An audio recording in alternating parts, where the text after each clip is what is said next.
In this video, we'll go over the new features that allow you to select multiple illustrations and then apply a command to those selected illustrations. In this case, we will start with a set of illustrations that were set up for line art. The first thing we want to do is change the render style for all of the illustrations in this storyboard. To do so, we will select all of the illustrations in the storyboard. We will then set up a render style that we want to apply to all of them, and then we will use the command apply render style. As you can see, all of the illustrations in the storyboard are now the new render style. Now we will work on the animation. Right now, the camera and the parts move at the same time. We would like to change that for all of the transitions between illustrations. So again, we will select all of the illustrations in the storyboard, and we will use the command set transition, and we will pick an accelerated 2 reverse, which will move the part and then move the camera into position for the next animation. On playback, we can see that these animations are occurring too rapidly, so we want to also set the transition time to 3 seconds instead of 1. This timing is applied to all illustrations selected, and so we have a consistent animation now as we move between the different illustrations in our storyboard.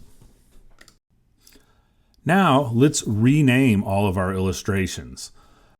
By selecting all of the illustrations that we want to rename, which in this case we'll rename them all, and using the batch command to rename our illustrations or change the illustration name, we can give the selected illustrations a common name and append a 1 or an A or something like that incrementally to the end or beginning of each illustration. Now that we've set up a new render style and have adjusted the animations and names for each of the illustrations, let's take a look at adjusting the viewpoint of the first 4 illustrations. You can select individual illustrations by clicking on them in the storyboard. To select multiple illustrations, click on the first one, then hold down Shift and click on the final one.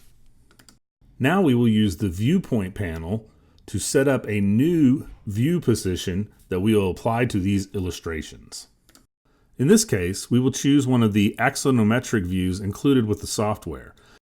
Then we will use the mouse to properly position the model in the viewport. Once the model is positioned as desired in the view, we can use the batch command to apply this viewpoint to all of the selected illustrations. Notice that once the command is applied, all of the thumbnails in the storyboard are updated to show the new viewing position for these illustrations. One of the new features in 2020 is the ability to set the illustration size. This is useful for both authoring and publishing.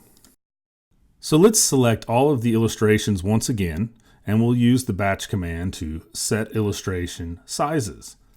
You will notice that once the size is set, you will be able to see a border showing where to place markups and where the illustration will be cropped when published.